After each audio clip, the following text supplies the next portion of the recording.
Ethics and legal issues in psychiatric nursing. Today, we'll be covering two critical areas. First, the foundational principles of ethics in nursing, and second, the crucial topic of patient rights and legal issues within psychiatric mental health nursing. Understanding these concepts is paramount for every healthcare professional, especially when working with vulnerable populations. We'll explore how these frameworks guide our practice and protect both patients and practitioners. By the end of this module, you will be able to distinguish between medical ethics and law and understand the basic principles of bioethics. We'll analyze real-world case studies to apply these principles practically. Furthermore, you'll gain a comprehensive understanding of the Mental Health Act, learning how it applies to patient rights, treatment, and involuntary hospitalization for individuals with mental health issues. Bioethics serves as our moral compass in healthcare, guiding our decisions and actions at the bedside. It's about navigating complex situations with integrity and a deep understanding of what is right and just for our patients. This framework helps us uphold professional standards and ensure that our care is not only clinically sound, but also ethically responsible. Nursing ethics is a specialized branch of bioethics, focusing on patient-centered care, human dignity, and collaborative relationships. An ethical dilemma arises when we face a conflict between two or more courses of action, each presenting both favorable and unfavorable consequences. Recognizing these dilemmas is the first step toward resolving them thoughtfully and ethically in our practice. As healthcare professionals, we constantly grapple with fundamental ethical questions. We ask ourselves, what should I do and how should I act? How should I treat others and what are my obligations and responsibilities? And perhaps most profoundly, what type of person should I be, and what does it truly mean to be a good nurse? These questions shape our professional identity and guide our daily interactions. Let's review the core principles of bioethics. Autonomy respects a patient's right to make their own decisions. Beneficence is our duty to promote good, while non-maleficence means avoiding harm. Justice ensures fair and equitable treatment for all. Fidelity involves maintaining loyalty and commitment, and veracity requires honesty and truthfulness. Paternalism, in which professionals make decisions on behalf of the client for their own good, is generally avoided in modern practice. When examining an ethical dilemma, it is essential to identify which ethical principles are being affected or in conflict with one another. This skill is central to ethical reasoning and directly applies to the extra credit debate assignment. Consider this scenario. An intoxicated patient in the emergency department verbalizes plans to harm her boss. Which action by a nurse demonstrates the ethical principle of non-maleficence? Is it providing quality care regardless of ability to pay? Educating the patient about confidentiality? Contacting the employer to report the threat? Or being truthful about withdrawal symptoms? Think about preventing harm. The correct answer is C. Contacting the employer to report the threat. The nurse would be acting out of non-maleficence, demonstrating a desire to prevent harm to the patient's intended victim. This principle guides us to protect others from potential danger, even when it involves difficult decisions regarding patient information. Here's another scenario. A voluntary patient with bipolar disorder wants to stop taking lithium, despite the nurse knowing the patient does well on it. The nurse has educated the patient on risks and benefits and supported their decision-making. Which action indicates the nurse is practicing the ethical principle of autonomy? Consider the patient's right to self-determination.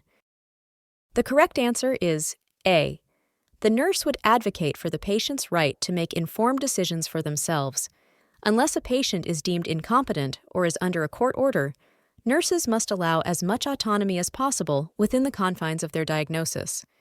This upholds the patient's right to self-determination. Now, let's transition to the legal frameworks that govern our practice. Understanding the law is just as crucial as understanding ethics. These legal guidelines provide the boundaries and requirements within which we must operate, ensuring patient safety, protecting their rights, and defining our professional responsibilities. Our practice is constantly shaped by both legal and ethical considerations.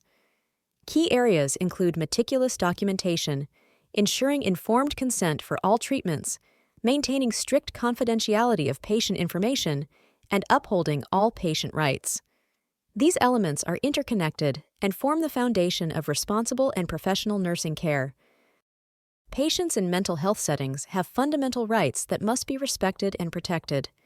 These include the right to treatment, the right to refuse treatment, and the right to informed consent.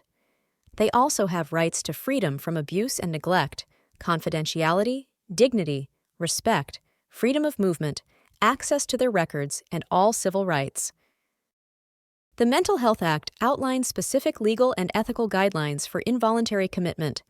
This includes clear criteria for detention, detailed procedures for involuntary admission, and the patient's right to due process and review. Crucially, the Act also establishes safeguards to protect patient rights throughout this process, ensuring their well-being and legal protections. Restraint and seclusion are interventions authorized only under very specific conditions. These include when a patient's behavior is physically harmful to themselves or others, when less restrictive measures have failed, when a decrease in sensory overstimulation is needed for seclusion, or when the patient requests seclusion. These are serious interventions, used only as a last resort. When restraints are necessary, meticulous documentation is essential, reflecting careful assessment and all previously attempted unsuccessful interventions. Restraints must be promptly removed once the client regains behavioral control, with continued close observation during and after removal. It's vital to remember that restraints can cause significant psychological harm and physical injury. It's crucial to recognize that using restraints or seclusion can trigger and re-traumatize a client, especially those with a history of trauma. As nurses, we must understand the profound connection between earlier trauma and adult mental health problems. Our care should always be trauma-informed, aiming to minimize further distress and promote healing.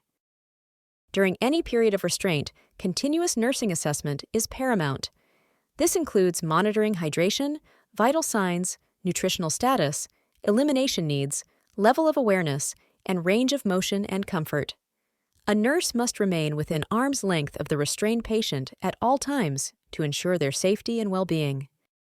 Privacy refers to a person's life not governed by societal laws or government intrusion. Confidentiality is our ethical duty of non-disclosure, meaning we do not share patient information. HIPAA, the Health Insurance Portability and Accountability Act, legally mandates client authorization for information release, except for treatment, payment, and healthcare operations. Nurses have a duty to intervene in certain situations, such as suspected child abuse, elder abuse, and the duty to warn third parties of potential harm. These are critical exceptions to confidentiality. Additionally, resources like the National Human Trafficking Resource Center are available, emphasizing that calls are confidential, allowing us to report concerns safely. Human trafficking is a pervasive issue, with significant numbers globally and within the United States.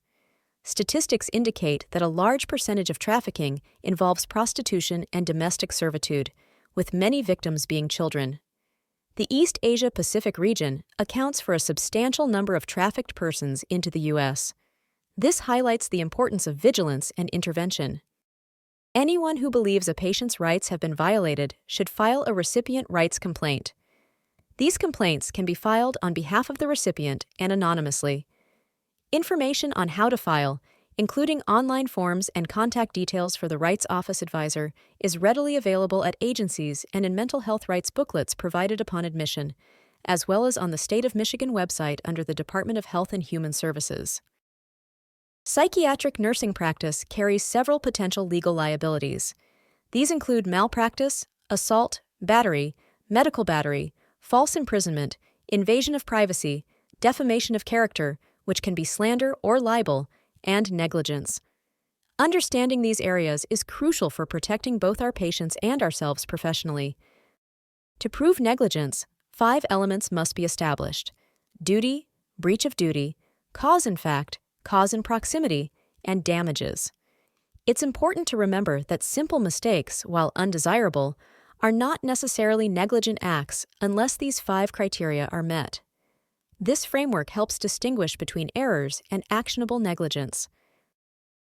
Nursing documentation is a critical legal document. It should be problem-focused, and clients have the right to access their records. Our documentation must adhere to nursing standards. A fundamental principle is, if it's not recorded, it didn't happen.